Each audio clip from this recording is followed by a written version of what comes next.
Boa noite, queridos. Mais uma quarta-feira que o Senhor nos concede para estarmos juntos aprendendo da Sua palavra e como esse tempo tem sido edificante, né? A verdadeira igreja de Cristo.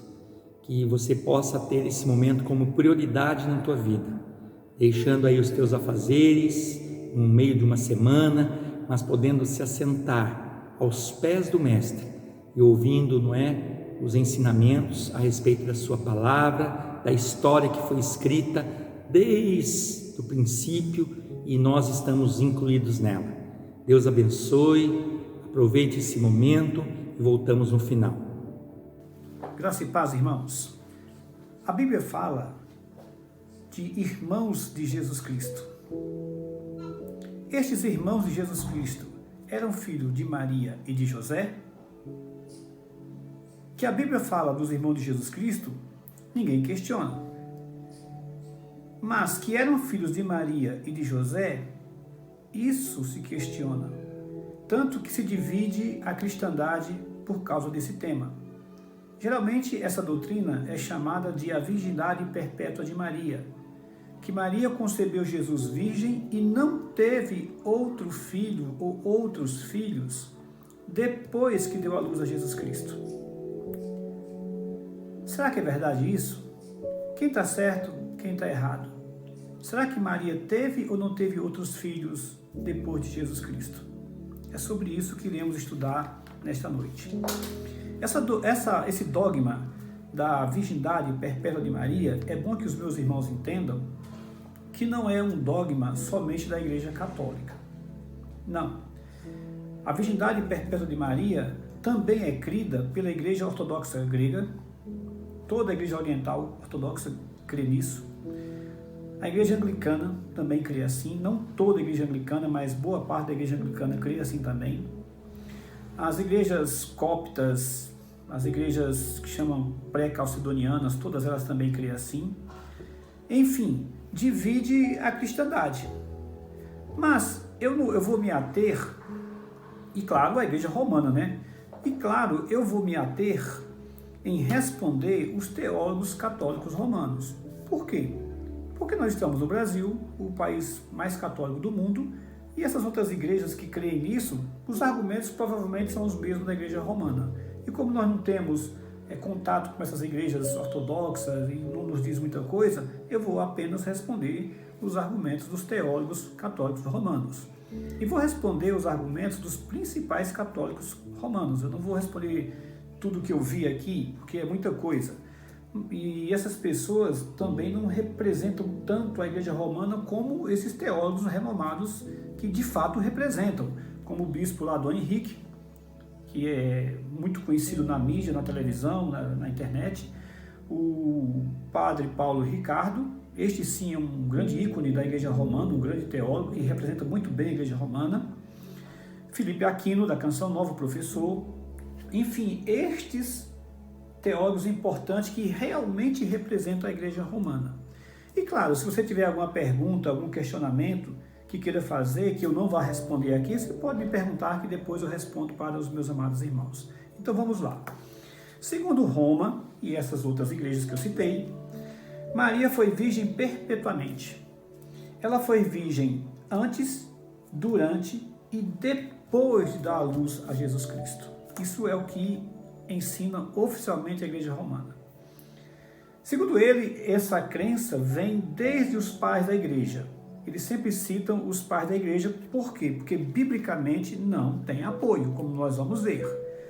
Mas essa doutrina está formulada, primeiro começou no Sínodo de Latrão, no ano 649 da era cristã, e depois foi colocado definitivamente no Concílio de Constantinopla no ano 680, quando definitivamente foi introduzida esse dogma da perpétua virgindade de Maria. Veja bem, irmãos, 649, sétimo século depois de Cristo, e 680, já no início do 8º século, durante 400 anos, como eu falei na pregação anterior, nós não tínhamos absolutamente nada disso na igreja.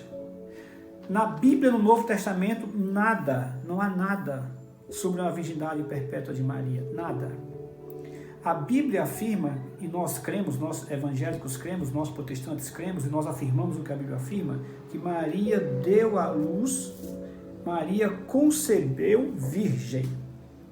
Isso a Bíblia afirma claramente. Mateus capítulo 1, versículo 28, eis que a virgem conceberá. Maria concebeu virgem. Que ela deu à luz virgem e continuou virgem depois que deu à luz, aí é só dogma da igreja romana e dessas igrejas que eu falei. É isso o que a Bíblia afirma. Os concílios da igreja de Roma, não. Afirma que ela foi virgem antes, durante e depois. Os argumentos que eles usam, por exemplo, eles dizem que a Bíblia nunca fala dos filhos de Maria. Nunca. A Bíblia fala dos irmãos de Jesus, mas nunca dos filhos de Maria. Portanto, esses irmãos de Jesus, podiam ser filhos de José, de outro casamento, mas jamais filhos de Maria, porque a Bíblia não fala, segundo eles. Eles comparam Maria com tudo. Como não tem base bíblica, eles ficam procurando alguma coisa na Bíblia para dar base às suas doutrinas. Por exemplo, eles dizem que a filha de Sião, que se fala tanto no Antigo Testamento, é Maria, aquelas metáforas da filha de Sião é Maria. A Arca da Aliança, olha só, a Arca da Aliança é Maria. Maria é a mulher de Gênesis, Maria é aquela mulher de Apocalipse, capítulo 12. Maria é a porta fechada na visão de Ezequiel. Maria é o jardim fechado de Cantares e por aí vai. Em outras palavras, usando alegorias, sem nenhuma base, sem nenhum critério de exegese, sem nenhuma base bíblica, sem nenhum critério de exegese, sem nenhum critério de interpretação bíblica, de hermenêutica, nada. Eles simplesmente vão para a Bíblia, procuram qualquer coisa que dê base, ou que pelo menos eles supõem, né, que dê base à sua tese, e aí aplica de maneira figurada, alegórica, a Maria. Fazem isso porque, de fato, não há base bíblica, nem no Novo nem no Antigo Testamento. E é por isso que os judeus até riem, os teólogos judeus riem e debocham dos cristãos por causa dessas coisas. Como é que você diz que a Arca da Aliança é Maria? Onde é que você vai encontrar, lendo o Antigo Testamento, alguma coisa sobre a Arca da Aliança simbolizar Maria? A Arca da Aliança que simbolizava a presença de Deus.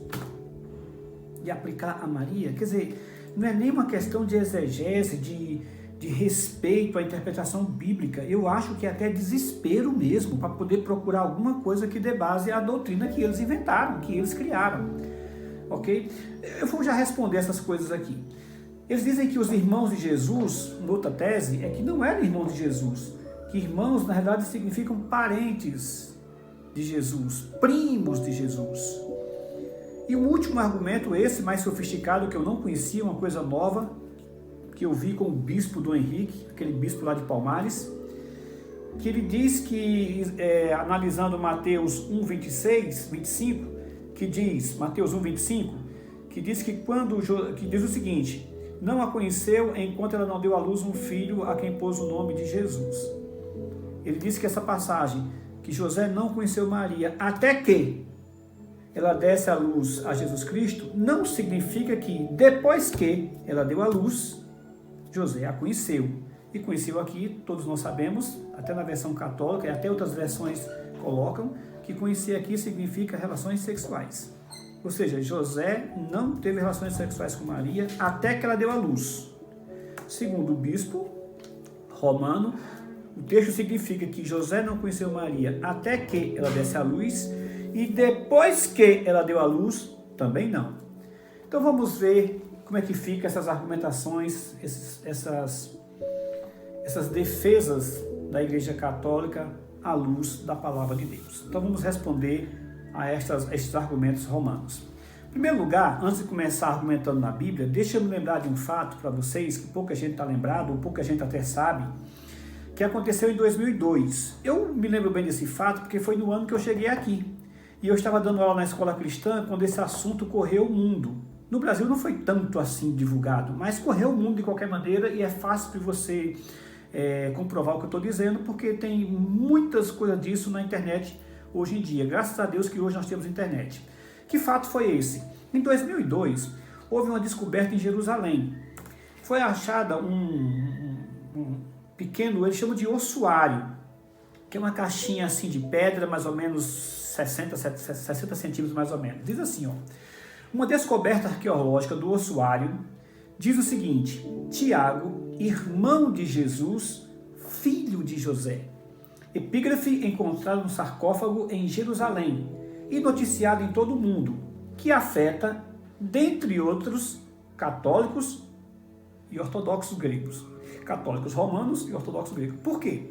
Porque acharam em Jerusalém essa pequena câmara mortuária, esse pequeno câmara de ossuários, e nessa pequena ossuário tinha essa inscrição: Tiago, irmão de Jesus, filho de José, que é o testemunho mais antigo que nós temos de Jesus Cristo, fora da Bíblia. É o testemunho mais antigo, por isso que essa relíquia, essa descoberta arqueológica ficou muito famosa e hoje está exposto no Museu de Jerusalém. Mas, além de ser o registro mais antigo de Jesus, no ossuário estava gravado que era de Tiago, irmão de Jesus, filho de José. E aí atacava e afetava diretamente a doutrina romana de que Jesus não tinha outros irmãos. Eles disseram a priori que era falso. E houve um debate tremendo. A Igreja Católica dizendo que era falso, a Igreja Ortodoxa também. E passou 5 anos num processo para decidir se era correto ou se era errado. Então, esses processos, eles convocam especialistas do mundo todo. Cada um tem que dar sua opinião. Quando chegou em 2012 para 2013, saiu o resultado do processo. Foi unânime dizer que o sarcófagozinho, né, o ossuário, era real, era legítimo, do ano 63 para o ano 64 da era cristã, e a inscrição era verdadeira, era exata, não havia nenhuma adulteração, porque Roma dizia que o sarcófago era verdadeiro, mas a inscrição era adulterada. Aí foi comprovado. Silêncio geral, ninguém falou mais nada. Então, na arqueologia, comprova o que a Bíblia diz, porque a Bíblia é a palavra de Deus e não erra. Não se descobre uma coisa ali que contradiga a Bíblia. Não, se existe uma descoberta verdadeira, não fere a palavra de Deus, porque a palavra de Deus também é verdadeira, ou melhor, é a verdade que nós podemos confiar. Então essa descoberta comprova a Bíblia, mas desmente a Igreja Católica Romana, a Igreja Ortodoxa Grega e essas igrejas que creem na virgindade perpétua de Maria. Agora, a nossa base não é arqueologia, nossa base é a Bíblia, como eu estou acabando de dizer. A nossa confiança está na palavra de Deus. Aqui não tem erro. Muito bem. A Igreja Romana fala, então, como não tem base bíblica, ela apela para os pais da Igreja. Ela cita que Irineu, Crisóstomo, Agostinho, Gregório de Nícia, Atanásio, Ambrósio, todos acreditavam na virgindade perpétua de Maria. E por isso a Igreja tem que acreditar. Olha, irmãos, estes homens, que foram grandes homens da Igreja, tanto acertaram quanto erraram.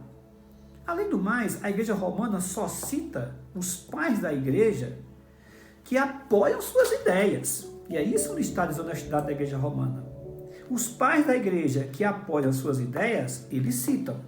Os pais da Igreja que são contra, eles não citam para o seu povo. Eu sou um pastor e um professor, e eu tenho que me preocupar, e um cristão acima de tudo, e eu tenho que me preocupar com a verdade. Eu tenho que falar sempre a verdade, porque sou um cristão. Se eu disser para você que Irineu defendeu a virgindade de Maria, defendeu. Eu não escondo isso do povo da igreja. Irineu, até marquei, Irineu, Crisóstomo, Gregório de Nícia, Atanásio, Agostinho, Ambrósio, sendo que todos esses homens nós temos grande respeito por ele. Eu, particularmente, tenho um grande respeito por Atanásio e Agostinho, mas eu tenho eles em alta conta. Mas eu sei também que eles são homens. E como homens, eles também erraram. Eles acertaram e eles erraram. Agostinho mesmo, por exemplo, cometeu vários erros. Tanto é que ele escreve no final da sua vida um livro chamado Retratações, para retratar várias coisas que ele fez e ensinou errado. Ele mesmo faz isso. Além do mais, a Igreja Católica, como eu falei, cita os pais que apoiam suas teses. E os pais que são contra? Ficam calados. Por exemplo, Tertuliano era contra a doutrina da virgindade perpétua de Maria. Tertuliano, que inclusive foi o que desenvolveu, que sistematizou a doutrina doutrina da Trindade. Foi Tertuliano que desenvolveu e sistematizou a doutrina da Trindade. Esse Tertuliano, quando apoia uma ideia católica, a Igreja Católica cita Tertuliano. Por exemplo, na sucessão apostólica, que ele defendeu a supremacia do bispo. A Igreja Católica cita ele para defender a supremacia de Pedro e a sucessão apostólica. Quando ele escreve contra a virgindade de Maria, a Igreja Católica fica calada. Mas eu digo para você, eles não falam, mas eu falo. Tertuliano foi contra. Euvídio foi contra, um grande pai da igreja. Egésibo foi contra. Eusébio de Cesareia, que é considerado o pai da história da igreja, esse aqui tem peso, porque ele escreveu a história da igreja primitiva, foi contra. Hierônimos de Nissa foi contra. Até o testemunho fora da Bíblia de judeus que foram contemporâneos de Jesus Cristo, que viveram na época de Jesus Cristo, como Flávio Joséfo. Flávio Joséfo afirma que Jesus tinha irmãos. Ele fala que Tiago era irmão de Jesus Cristo. Muito bem. Como eu sempre digo para vocês, a Bíblia é a maior inimiga da igreja romana. O grande inimigo da igreja romana está aqui. É a palavra de Deus. Por mais que eles tentem deturpar, por mais que eles tentem negar, essa palavra não consegue ser dobrada. Ela é como se fosse um ser vivo. É um ser vivo, porque a Bíblia expressa exatamente o caráter de Deus, a vontade de Deus e o plano de Deus para a humanidade. Por isso que não tem como dobrá-la, não tem como enganá-la. Eu vou começar então respondendo alguns argumentos da igreja romana. Por exemplo, ele diz que Maria é a Arca da Aliança. Isso é um absurdo. É um absurdo. Não era nem para eu perder tempo com isso. Mas como eles conseguem enganar muita gente, eu vou responder. Tá bom, vamos imaginar que a arca é Maria. Segundo eles, a arca não podia ser tocada, não podia ser violada, assim como Maria. Porque a Arca da Aliança simboliza, e alguns chegam a afirmar que é Maria. Aí nós vamos lá, tá bom, padre, vamos dizer então que a Arca da Aliança é Maria. Lembre-se que a Arca da Aliança foi violada pelos filisteus. Lembra? Em Juízes? A Arca da Aliança foi violada, os filisteus levaram a Arca da Aliança. E não adianta nem dizer que, mas Deus puniu. Puniu, mas violaram. Deus só puniu porque violaram a arca. E aí, você vai dizer que se a Arca da Aliança é Maria, você vai dizer que os filisteus violaram Maria? Vocês vão dizer isso? Não, mas está na Bíblia aqui, registrado que os filisteus violaram a arca. E aí? Eu não quero ser desrespeitoso, irmãos. Não quero. Mas já que eles chegam num nível tão baixo, imagina um pastor menos educado debatendo com esse sacerdote, com Paulo Ricardo, com Felipe Aquino ou com o bispo Dom Henrique, e dissesse o seguinte para eles: bom, já que a arca é Maria, lembre-se que dentro da arca tem algumas coisas, não tem? Tem o maná, tem as tábuas dos 10 mandamentos e tem outra coisa dentro da arca, não tem? O que é? Você já entendeu, né? Então, não tem condições. Eles dizem que Maria é a Virgem de Sião. Aquelas passagens que tem no Antigo Testamento falando sobre a Virgem de Sião é Maria. O Dom Henrique gasta, acho que uns 5, 6 minutos tentando convencer o povo dele, o povo romano, de que a Virgem de Sião no Antigo Testamento é Maria. Ele cita, por exemplo, Sofonias 3,14. Canta, ó filha de Sião, rejubila, ó Israel, regozija-te de todo o coração, exulta, ó filho de Jerusalém. Ele não cita o versículo para o povo, ele cita apenas que Maria é a filha de Sião e cita o Sofonias 3,14, sem ler o versículo. Até porque, se fossem ler o versículo, é claro que a filha de Sião aqui é Israel. O que o versículo está dizendo? Rejubila, ó filho de Sião, canta, ó filho de Sião, rejubila, ó Israel, filha de Jerusalém. A Virgem de Sião, no Antigo Testamento, é Israel. É por isso que os judeus debocham dos cristãos, porque quando vê um padre dizendo uma coisa dessa, e para eles tudo é cristão, eles começam a rir, a debochar. E tem razão de um teólogo judeu, ou até de um judeu comum que lê a Bíblia, ou qualquer pessoa que lê a Bíblia, dizer que a filha de Sião é Maria, é para rir mesmo, é para debochar mesmo. É o que eu falei, irmãos, não tem base bíblica. É desespero de causa. Criaram uma coisa, não tem apoio bíblico, agora eles procuram qualquer coisa na Bíblia para poder apoiar. É assim que eles fazem teologia. Isso é a maneira de interpretar a Bíblia. Mas tudo bem, vamos dizer então que a Virgem de Sião no Antigo Testamento é Maria. Ele citou Sofonias 3,14.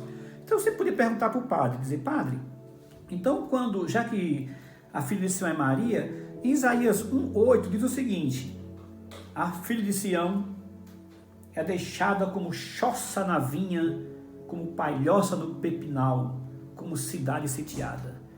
Compara a Virgem de Sião como uma tapera, um barracozinho, lá no Ceará nós chamamos de taiada, no Ceará. Uma barracazinha que você coloca numa plantação para espantar os passarinhos. Então compara a Virgem de Sião com uma tapera. Você vai comparar Maria com uma tapera? Como um barraco velho de palha no meio do pipinal? Você veja que não tem condição. Para onde correr, não tem jeito. A Bíblia não consegue ser dobrada. Você não consegue dobrar a palavra de Deus.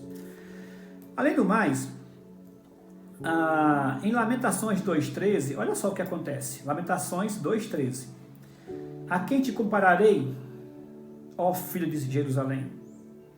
A quem te assemelharei para te consolar a ti, ó Virgem filha de Sião? Porque grande como o mar é a tua calamidade. Quem te acudirá? Bom, se Maria é a Virgem filha de Sião, o profeta Jeremias está dizendo que ela é uma pessoa que tem uma calamidade como o mar. Outras versões colocam, você tem uma ferida como o mar. Outras versões ainda colocam, você tem pecados, iniquidade como o mar. É tanto pecado que só dá para comparar com os oceanos. E aí? Se Maria é a Virgem filha de Sião, como é que você explica Lamentações 2,13, o profeta Jeremias, comparando ela com uma iniquidade do tamanho do mar? Não tem jeito, né, irmãos? Eles dizem que o jardim fechado de Cantares é Maria. Por exemplo, Cantares 4,12. Cantares 4,12. Jardim fechado és tu, minha irmã, noiva minha, manancial recluso, fonte selada. Então, nas homilias deles, nas missas, eles pregando nas salas de aula, eles dizem o seguinte, esse jardim fechado de Cantares é Maria. Manancial recluso, Maria é um manancial recluso. Fonte selada, Maria, sempre virgem, sempre pura, antes, durante e depois do parto. Tá vendo? Nós temos, a Bíblia fala isso, e eles afirmam isso, claro. E o pior, irmão, que eles falam com uma voz de candura, de mansidão, de brandura, que até me deixa extremamente irritado. Eu sempre disse para vocês, esses que falam com voz mais calma, que mostram assim, uma sobriedade, uma serenidade, são os piores que tem. Porque é nesse estado de coisas que eles conseguem colocar suas heresias. Mas vamos lá, tá bom, bispo? Padre Paulo Ricardo. Então esse jardim fechado de Cantares é Maria? É. Vai para Cantares 5:1 para tu ver uma coisa. Cantares 5:1. Já entrei no meu jardim, diz o noivo. Minha noiva, noiva minha. Se é um jardim fechado, foi fechado até o capítulo 4. No capítulo 5, o noivo entrou no jardim. E aí, como é que fica? É claro que eles não vão citar Cantares 5:1 para o seu povo. É por isso que eles não valorizam a palavra de Deus. Por isso que eles batem o tempo todo na doutrina da sola escritura dos reformadores. Eles não aceitam você crer somente na Bíblia. Por quê? Porque a Bíblia é a sua maior inimiga. Eles não podem crer na Bíblia porque a Bíblia é a sua maior inimiga. A Bíblia mostra os seus erros. Por isso que eles batem tanto na doutrina da sola escritura. Eles não aceitam. Eles têm que ir para a tradição, eles têm que interpretar a Bíblia do jeito que eles querem, fazendo essas alegorias sem pé, sem cabeça, citando as passagens que eles supõem apoiar suas doutrinas, esquecendo as outras. Se você está citando Cantares 4:12, que o jardim fechado é Maria, você tem que citar Cantares 5:1, que o jardim foi violado. Não foi nem violado, né? Foi inaugurado, vamos colocar assim. Como eu falei. Agora, tem um argumento que o bispo usa, isso o bispo lá de Palmares, eu nem conhecia esse argumento, é coisa nova para mim. Preste atenção. Abram para Mateus capítulo 1, versículo 25. Mateus 1, 25 diz o seguinte: contudo não a conheceu, enquanto ela não deu à luz um filho, a quem pôs o nome de Jesus. As versões católicas mais antigas, e não só as antigas, algumas versões católicas falam o seguinte: e não a conheceu, até que desse à luz o seu filho primogênito, a quem deu o nome, e não a conheceu, até que desse à luz um filho, a quem pôs o nome de Jesus. E aí o bispo Dom Henrique de Palmares, aquele mesmo que disse que é tolice você colocar a Bíblia acima da igreja, lembram? Aquele mesmo. Ele diz o seguinte, abre aspas para o bispo: você pode ler essa passagem e achar que, quando diz aqui, que não a conheceu até que deu à luz um filho, você pode achar que depois que deu à luz um filho, ele a conheceu. E conhecer aqui, todos nós sabemos, até as Bíblias católicas também colocam isso, que significa relações sexuais. Em outras palavras, José não teve relações sexuais com Maria até que desse à luz a Jesus. Depois que deu à luz a Jesus, todos nós compreendemos que ele teve relações sexuais com Maria. O bispo diz: não. Esse texto aqui não significa que até que ela deu à luz, ele não teve relações sexuais com Maria, e depois que deu à luz, ele teve relações sexuais com Maria. Não. Até que ele não teve, e depois que deu à luz, também não. Também não teve. E ele cita o grego, a preposição grega. Ele fala eos us, mas ele está errado. A pronúncia correta é reos us. Ele cita a preposição grega. Reos us não significa que depois que José teve relações com Maria. Aí ele, para apoiar a sua tese, cita um versículo de 1 Coríntios capítulo 15, 25. Ele diz assim, eu vou dar um exemplo para você. Bem claro, 1 Coríntios 15, 25. Porque convém que ele reine, falando de Jesus Cristo, até que haja posto todos os inimigos debaixo dos pés. Então o bispo se volta para a câmara e pergunta, está vendo? O texto está dizendo que Jesus reine até que coloque os inimigos debaixo dos pés. E depois que colocar os inimigos debaixo dos pés, vai deixar de reinar? Não, vai continuar reinando. Por quê? Porque depois que não significa, porque até que não significa que depois que mude alguma coisa. Não muda nada. Isso é o que o bispo diz. Jesus reina até que põe os inimigos debaixo dos pés e depois que vai continuar reinando, não vai mudar nada. A mesma coisa com Maria. José não conheceu Maria até que ela deu à luz. E depois que também não conheceu. Você tem que convir comigo que é um argumento sutil, mas é uma falácia, é uma tremenda de uma mentira. E eu vou mostrar para você por quê. Vamos lá. A preposição reos us em grego é uma extensão de tempo contínua até chegar em determinado ponto. Nessa questão é a mesma coisa do que em português. Até é uma preposição e depois que é um advérbio. Até que é uma preposição que limita um tempo e depois que é um advérbio que também de tempo. Por exemplo, em Atos 23, 12, a mesma coisa que é dito lá é dito aqui. A mesma terminologia. Fala dos judeus jejuando até que matasse o apóstolo Paulo. Que eles vão jejuar até que consigam matar o apóstolo Paulo. Depois que matasse o apóstolo Paulo, o que ia acontecer? Eles iam acabar o jejum. Que estavam jejuando até que matassem. Jesus usa a mesma expressão, o mesmo tempo verbal. Quando ele, lá em Mateus 17, 9, quando ele desce lá da visão, que ele diz para os apóstolos, não conte a visão até que se cumpra. Depois de se cumprir, aí pode contar. Depois da sua crucificação, pode contar. Irmãos, em qualquer língua, até que significa um tempo.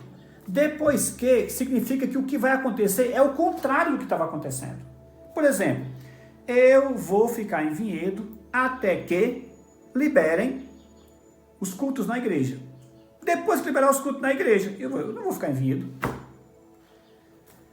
Até uma preposição. e depois é um advérbio de tempo. O advérbio é um termo modificador, que de maneira independente expressa uma circunstância de lugar, de tempo, de modo, de intensidade, de condição, dentre outras coisas. Ou seja, eu estou descrevendo uma coisa, quando eu uso até que, aquela coisa só vai até aquele momento, porque limita tempo. Quando eu uso o advérbio, ou mesmo que eu não use o advérbio, já pressupõe que o que vem na frente é o contrário do que eu vinha dizendo. Então, se voltar para Mateus, José não a conheceu até que ela deu à luz um filho, a quem pôs o nome de Jesus. Depois que deu à luz, conheceu, teve relações sexuais com ela. Essa é a compreensão completa. Mas você pode perguntar, pastor, e o argumento lá de 1 Coríntios que o bispo usou? Ok, vamos lá. Olha só como é o truque deles. 1 Coríntios capítulo 15. O texto não está dizendo que Jesus está reinando e que depois vai deixar de reinar. Não, o texto não fala nada de reinado de Jesus Cristo. Se você ler 1 Coríntios capítulo 15, Paulo está falando para aqueles irmãos que estavam com dúvida das coisas que estavam acontecendo. Por exemplo, as pessoas que morreram em Cristo. Aí Paulo está dizendo, olha, até que haja ressurreição, essas pessoas vão continuar mortas, entre aspas. Depois que continuar a ressurreição, elas vão voltar. Por quê? Porque até que significa até que, e depois que significa depois que. Até que haja consumação, não estarão mortas. Depois que acontecer a ressurreição, elas vão ressuscitar. É o que o texto não está falando nada. Se Cristo está reinando ou vai deixar de reinar. Não. Está falando de vai acontecer isso até que haja consumação e depois da consumação vai acontecer o contrário. Por quê? Porque até que significa até que e depois que significa depois que. Vamos lá. 1 Coríntios capítulo 15. No versículo 21 e 22 ele fala que a morte entrou por Adão, mas em Cristo Jesus as pessoas serão vivificadas. Falando do futuro, quando acontecer as coisas. O bispo, é claro, que não leu o contexto. Não, ele lê só o versículozinho para poder enganar o povo. Mas vamos lá, versículo 22. Cada um, porém, por sua própria ordem. Cristo as primícias, depois os que são de Cristo na sua vinda. E então virá o fim. Quando ele entregar o reino ao Deus e Pai. Quando houver destruído todo o principado, bem como toda potestade e poder. Aí vem o versículo que o bispo citou. Porque convém que ele reine até que haja posto todos os inimigos debaixo dos pés. O último inimigo a ser destruído é a morte. Versículo 28. Quando, porém, todas as coisas lhe estiverem sujeitas, então o próprio Filho também se sujeitará àquele que todas as coisas lhe sujeitou, para que Deus seja tudo em todos. Então Paulo está explicando o seguinte para o povo de Corinto. A morte ainda existe, até que haja consumação. Quando houver a consumação, não vai ter mais morte.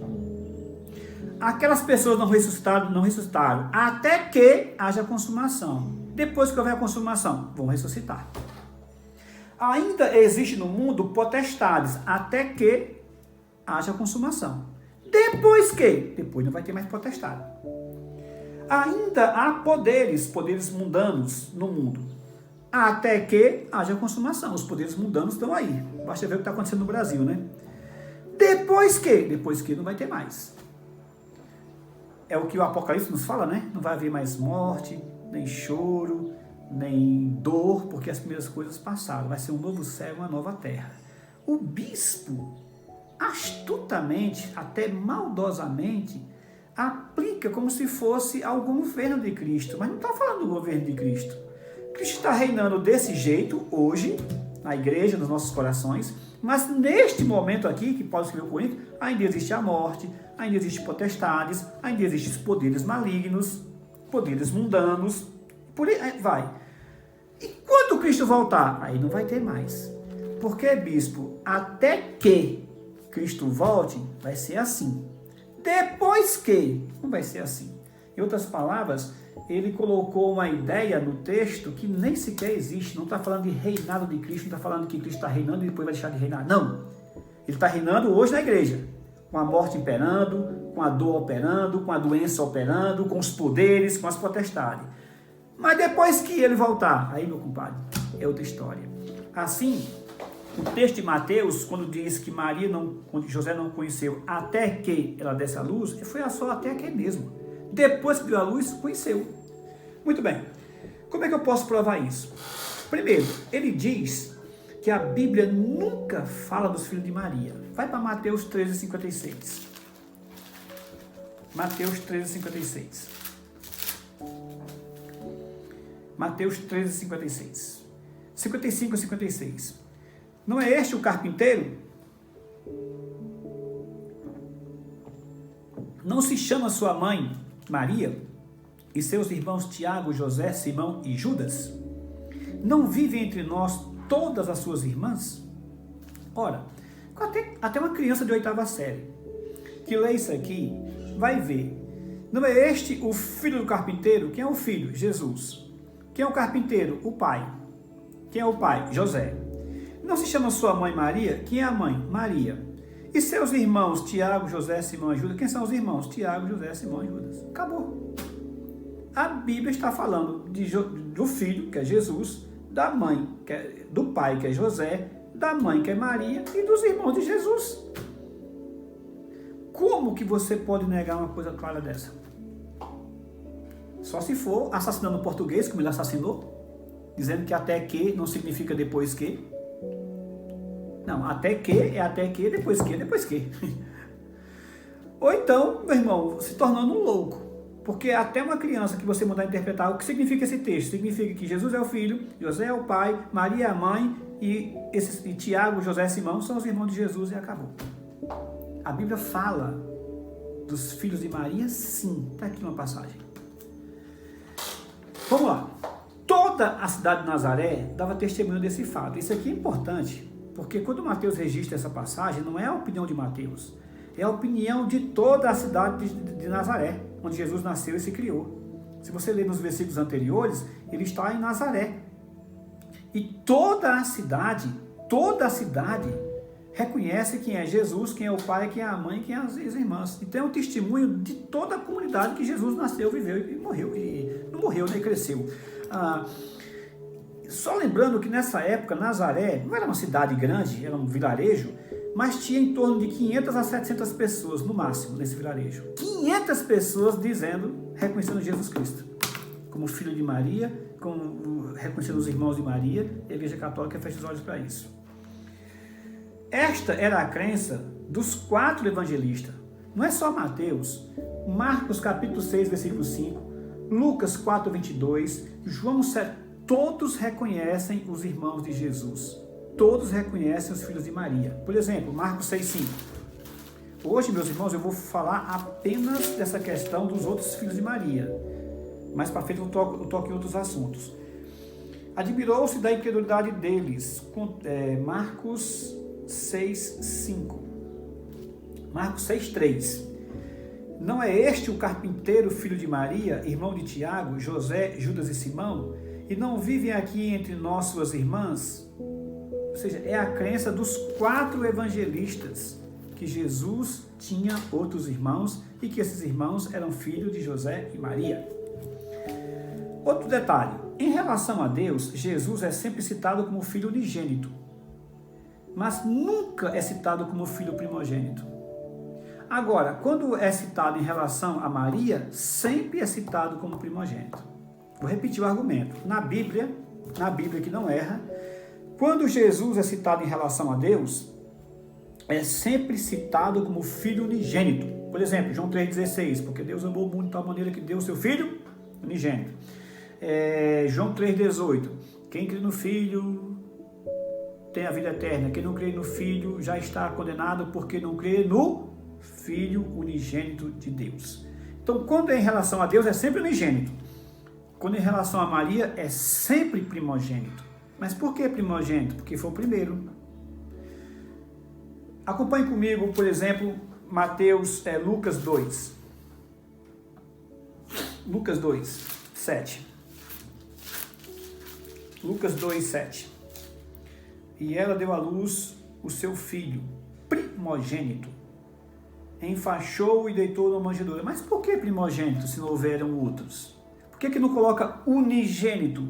Porque ela teve outros filhos. coloca primogênito porque ele foi o primeiro.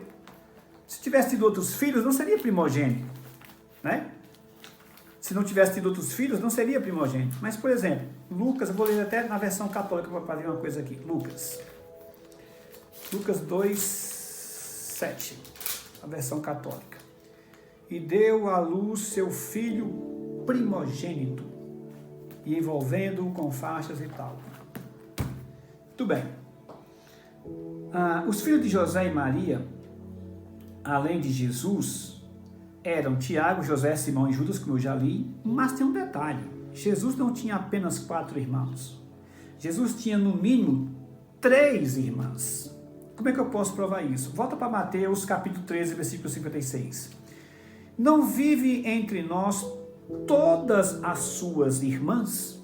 Marcos 6,5 também fala das irmãs de Jesus. Por que eu digo que eram 3 meninas no mínimo? Sabe por quê? Porque a palavra para ambas na Bíblia é a palavra anfoteri. Anfoteri. É a palavra para ambas na Bíblia. Se fossem 2, diria o seguinte: não vive entre nós ambas as suas irmãs? Mas não, ele diz todas as suas irmãs, que é a palavra pan, todo ou todas, pan americano, toda América, a palavra grega, ou no tempo verbal aqui, já que é feminino, seria passi. Certo? Todas as suas irmãs, porque no mínimo eram 3. Além do mais, o Salmo 69, abre lá no Salmo 69, que é um salmo messiânico, aliás, um dos salmos mais messiânicos da Bíblia é o Salmo 69.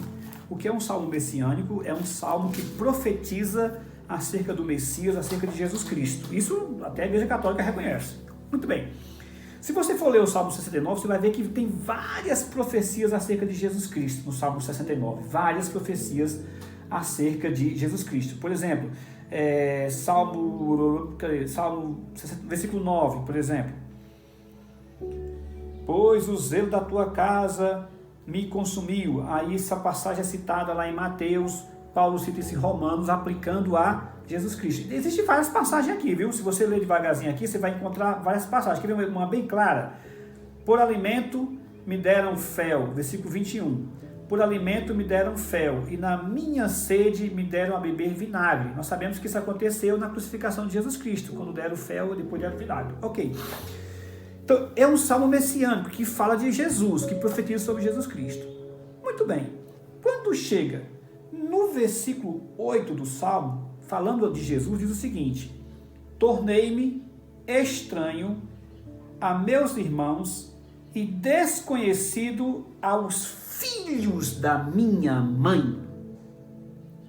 A profecia dizia que Jesus se tornou estranho aos seus irmãos, estranho aos filhos de Maria, aos filhos da sua mãe. E isso é verdade. Porque quando chega lá no Evangelho de João, capítulo 7, versículo 5, isso aqui realmente acontece. Vai lá, pega o Salmo 69, 8, que eu acabei de ler, e você vai lá em João, capítulo 7, versículo 5, que de fato a profecia se cumpre nos filhos de Maria. Versículo 5. Pois nem mesmo os seus irmãos criam nele. Ou seja, a profecia do Salmo 69, 8, que fala dos filhos de Maria, se cumpre em Jesus Cristo. Por quê? Porque Maria teve outros filhos. Não foi virgem perpetuamente. Foi virgem antes do parto. Depois do parto, não. Além do mais, tanto o padre Paulo Ricardo como aliás, todos os católicos, todos os teólogos católicos falam isso. Não é só o bispo, não é só o padre, não. Todos que eu vi falaram isso. Eles pegam a passagem de Mateus, capítulo 1, versículo 23, diz o seguinte: eis que a virgem conceberá e dará à luz um filho, e ele será chamado pelo nome de Emanuel, que quer dizer Deus conosco. O que eles dizem? Eis que a virgem conceberá, então concebeu virgem, e dará à luz um filho, então deu à luz virgem. Dá para acreditar numa coisa dessa? Eles assassinam não só o português, eles assassinam a própria inteligência humana. Que se fosse assassinar só o português, já seria uma vergonha, porque esse pessoal aí é bacharel, é mestrado, é doutorado, bispo no mínimo tem um doutorado. Paulo Ricardo, o professor, é doutorado, é mestrado e doutorado. Doutorado eu não tenho certeza, né? Mas mestrado com certeza eu sei que ele é, porque eu já vi ele falando.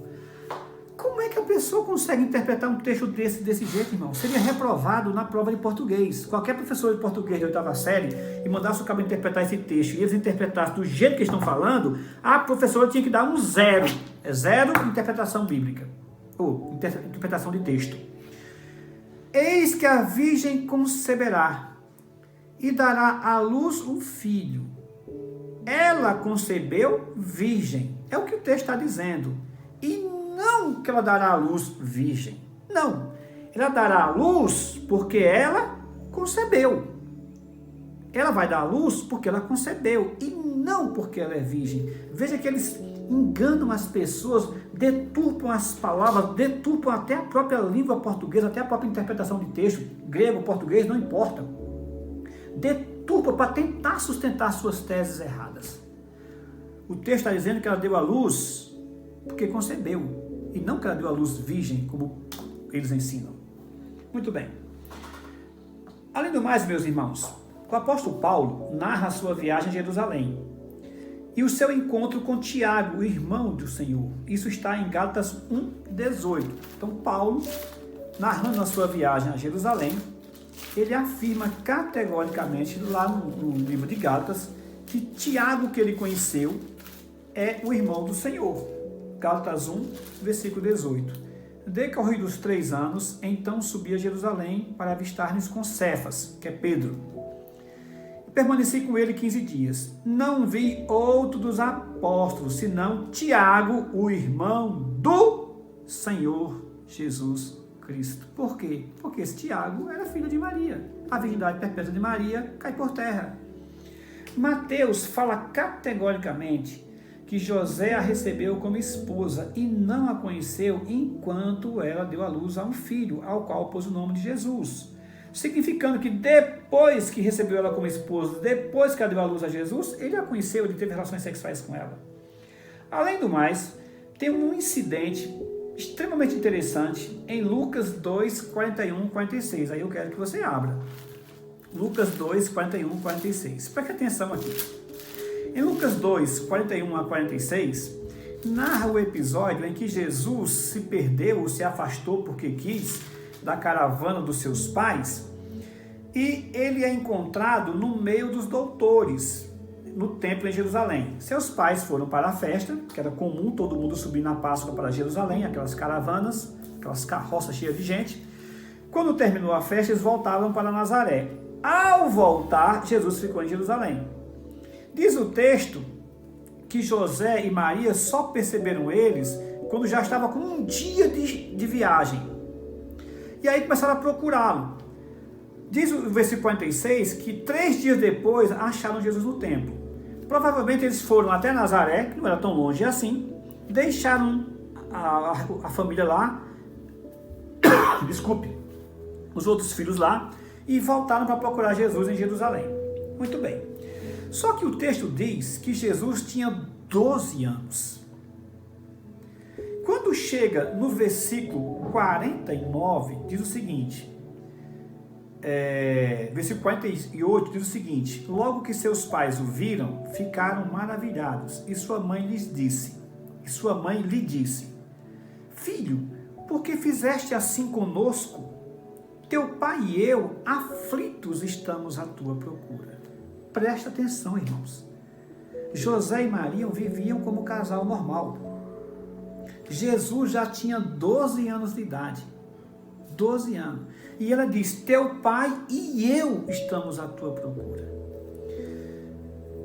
Se Maria tivesse só Jesus como filho, nós temos que convir que Maria não era uma mãe tão cuidadosa assim. Porque para desaparecer uma criança durante 4 dias praticamente, não perceber que seu filho não estava na carroça deles, ou deixar o menino largado no meio daquela multidão, e só perceber depois de um dia de viagem que o menino não está nem na carroça dele, nem na carroça dos parentes, seria uma mãe muito desleixada. Não seria essa mãe maravilhosa que se fala. Agora, se ela tivesse vários filhos depois de Jesus, pelo menos 7 filhos, 4 meninos e 3 meninas, 7 para tomar de conta, era compreensível que ela largasse um pouquinho mão de Jesus, já que ele era um adolescente, podia se cuidar sozinho. Mas os pequenininhos mereciam mais cuidado. Então esse texto só dá para compreender se Maria tivesse outros filhos além de Jesus, com os quais ela estivesse preocupada, ou mais preocupada. E Jesus podia se virar sozinho. Se tivesse só Jesus, no mínimo era uma mãe desleixada, coisa que nenhum católico vai admitir. Em resumo, meu irmão, eu quero dizer o seguinte para você. A doutrina da virgindade perpétua de Maria, para variar um pouquinho, não tem base bíblica. A Bíblia afirma categoricamente que Maria foi virgem até que deu à luz a Jesus. Depois que deu à luz a Jesus, ela viveu uma vida normal de esposa e esposo, Maria e José. E tiveram, no mínimo, 7 filhos, além de Jesus. Tiago, José, Simão, Judas e, no mínimo, 3 meninas. É o que a Bíblia fala. Nada mais do que isso é preciso para salvaguardar a pessoa maravilhosa que Maria é, que Maria foi. Uma mulher de Deus, uma mulher temente a Deus, uma boa mãe, um exemplo de mãe, aí sim, foi uma boa mãe. Podemos falar que Maria é um exemplo para as mulheres, podemos falar que Maria é um exemplo para jovens, tudo isso nós podemos dizer.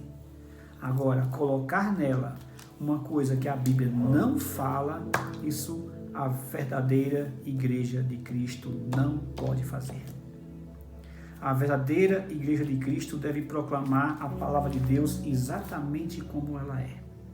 A verdadeira Igreja de Cristo deve ensinar o seu povo a verdade.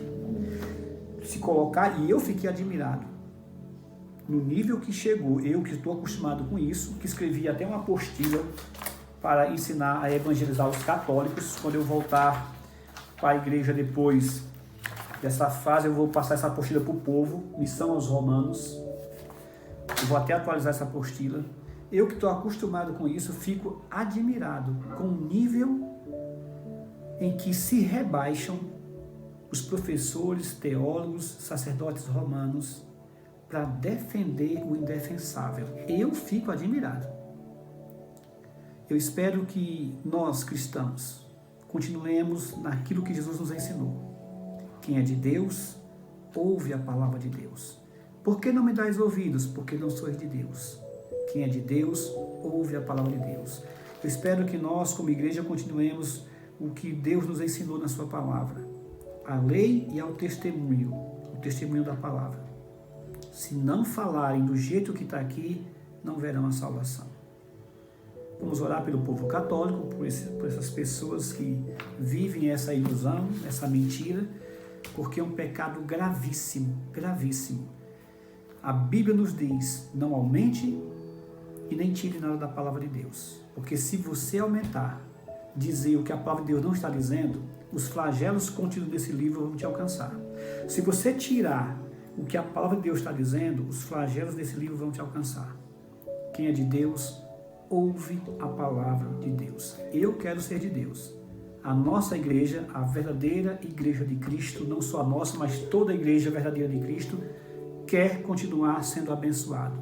Portanto, a lei e ao testemunho. Vamos falar o que a palavra de Deus fala. Deus abençoe. Irmãos, mais uma aula proveitosa, bênção, onde podemos ir agregando conhecimento, porque há uma ordenança da parte do Senhor para crescermos em estatura diante dele, mas também em graça, não é? Isto reconhecendo a sua bondade e em conhecimento. Como tem sido edificante esses momentos, essas aulas, que Deus abençoe e continue usando a vida do pastor, professor Helder Carantino, com tanto carinho e dedicação tem estudado, se aprofundado para nos trazer esse ensino precioso. E como temos dito em todos os momentos aqui na igreja e também nessas aulas online, que nunca seja esse conhecimento para debate, para contenda, para dissensões, mas que o Senhor te capacite, te use, te unja, para que você seja um instrumento de Deus. Então essa palavra, esse ensino tem vindo para que nós não sejamos mais confundidos. Outrora andávamos na escuridão, por aquilo que falavam e conhecíamos o Senhor de ouvir falar, mas agora através da sua palavra, da história da sua igreja, Ele tem se revelado a nós. Deus abençoe, que o Senhor continue nos proporcionando esse momento. Mas lembrando você que amanhã às 10 da manhã sai mais um momento aí para os juniores, pré-adolescentes, mais uma palavra ministrada para um adolescente da igreja. E que momento precioso que nós temos tido. Segunda-feira, as crianças já receberam, as famílias, a mensagem para os pequeninos. Na terça, ontem, nós tivemos a live das mulheres, hoje essa aula, amanhã pré-adolescentes e adolescentes, e na sexta-feira agora, mais uma convocação para nós intercedermos, e nós estaremos recebendo aí motivos de oração, situações que têm acontecido nesses dias em nossa cidade, em nossa nação, na terra, que possamos estar atentos. E lembrando que no sábado, mais uma vez os jovens se reúnem com seus aparelhos, computadores, podendo compartilhar de uma live do Atitude. Eu quero convidar você, jovem, esteja ali compartilhando, entrando na live, manda ali o teu recado, põe ali o teu nome, #Atitude, que você participe e que você, de repente, numa ideia, num desejo que você tenha, entre em contato com a liderança, entre em contato, você tem o contato do Lucas, da Pâmela, entre em contato e se proponha também a estar trabalhando nesse projeto tão maravilhoso que nós temos tido, de termos os contatos, os cultos, as lives, os ensinos, mesmo à distância. Deus abençoe, uma excelente semana, e lembrando, no início de uma nova semana, de um novo mês, se Deus assim permitir, estaremos juntos às 10 da manhã e às 19 horas. Deus abençoe, fiquem na paz do Senhor.